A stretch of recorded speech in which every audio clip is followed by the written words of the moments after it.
How do you get ready for a team like Minnesota that's going to try to run the ball right through you?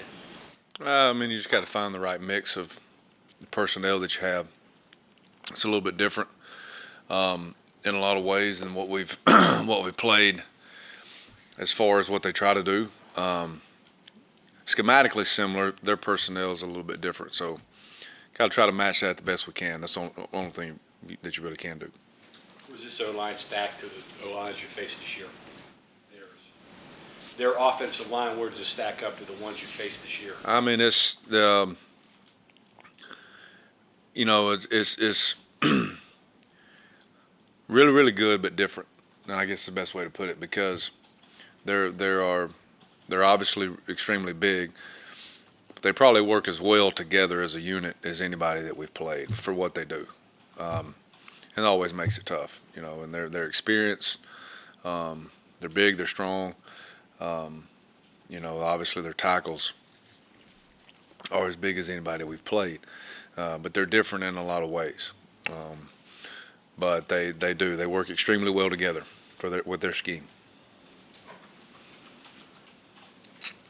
So they're different in a lot of ways. What's unique about them? They're just a little more. I don't want to say Big Ten style of offense. I don't like using those, by conference, but they're a little more downhill than people are in our league. The closest one to what we see as far as the scheme of how the O-line plays was probably Oklahoma State, but they use their motions and their personnel a lot different than Minnesota does. But how they split you and how they play are very similar to that. That's the only one I can really think of.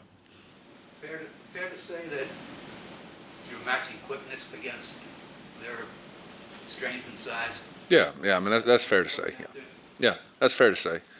But I mean I think that power, along with quickness, a lot of times is a matchup that I've always liked. I mean it's.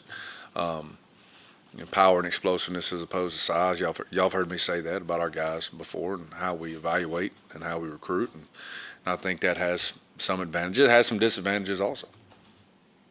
Decided to get back Jackie and Lance and a couple of those guys. Yeah, I mean, it definitely helps. Just allows you to be a little more flexible with what you're trying to do. Is it any difference when a guy's returning from an injury after maybe a month or so of not playing as opposed to a week or two? I think it's more just about getting back in the groove, getting a little bit of shape.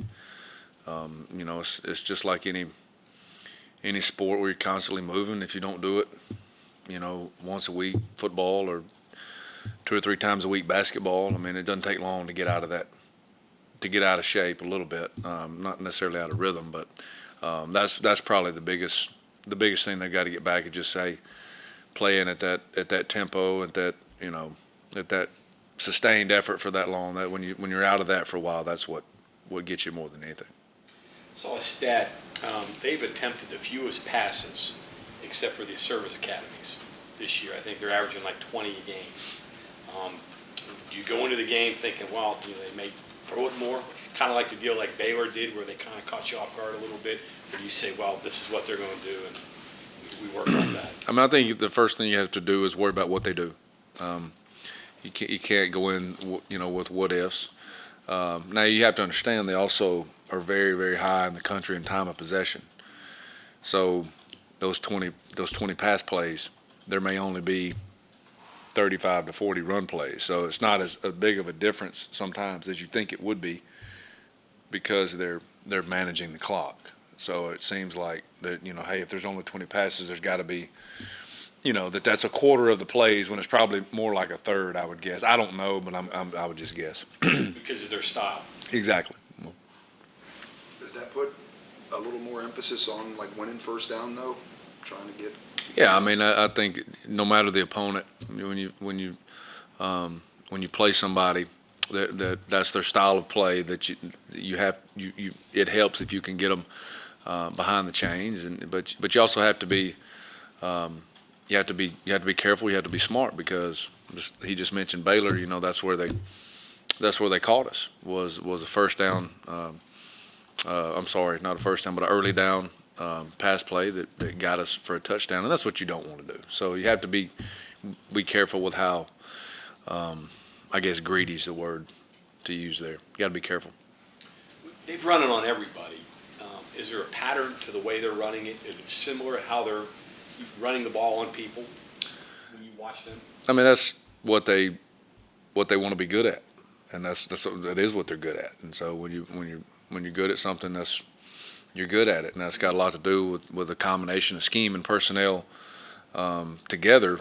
But that's what they want to be. They're not trying to trick you about where they're at and what they're going to do. You know what they're going to do, and that's when you see somebody that has done that on everybody. That's obviously that's what they're trying to be good at, and they are, and they do enough RPO game and to keep you honest off of that, because again, you get too greedy on those plays. If they're caught and it's one missed tackle and it's touchdown, so there's a risk reward. You got to kind of weigh out there. Dress up a lot of stuff and just a few plays. Is that what they normally do, or when you watch? Yeah, I mean, they don't. If you look at just the just the overall play set, however you determine that zone, stretch, whatever. Yeah, they don't run very many plays. Now there's some ways that they get to some different things that are unique to what we've seen, and so those are things we got to work. Neil mentioned Hammond Russell is really developing and could see some from you. What have you seen out of him? Well, I mean, Hammond is a kid that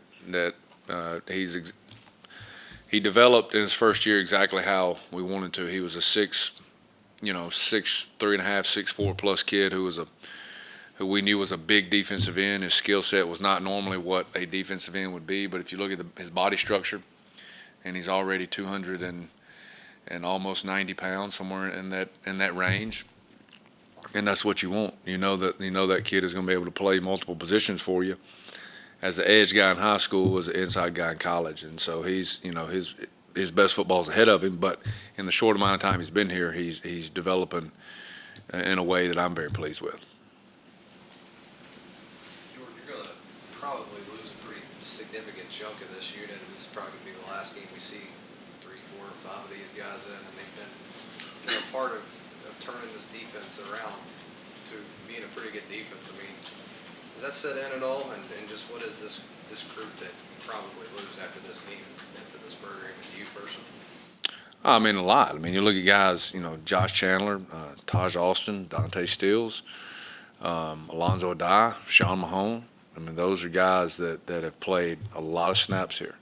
And the bulk of those, most every one of those guys, some of them all those guys, or some of them all the snaps have been in the last 3 years. And so to get to where, we have kind of created an expectation of what we want to be, which is ultimately the goal, but that's done in the off season.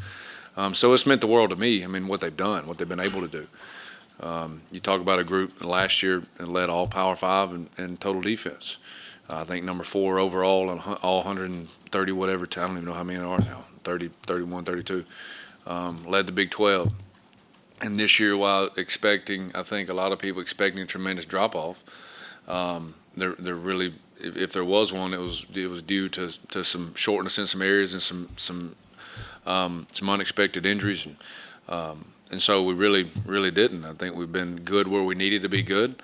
It was to win the game instead of worrying about being good statistically, and that's a tribute to our kids. I've always said this: it's not what we do, it's how we do things. And our kids play extremely hard. They play physical. They're not always do things perfect, and nobody makes more mistakes than I do. But I'm really proud of them. They've been through quite a bit, and they didn't have to respond in a lot of ways that they did over the last 3 years, and they have. And they responded. If that's the one word that comes to mind with this year, and some situations. I go back to Virginia Tech. They've always responded in key situations where we had to have them. And that says a lot about them. But then moving forward, What it does is it sets an expectation for younger guys, and younger guys have to step into those roles. That's why we recruit. That's why we develop. And so, as much as that group means to me, I'm just excited about the next group.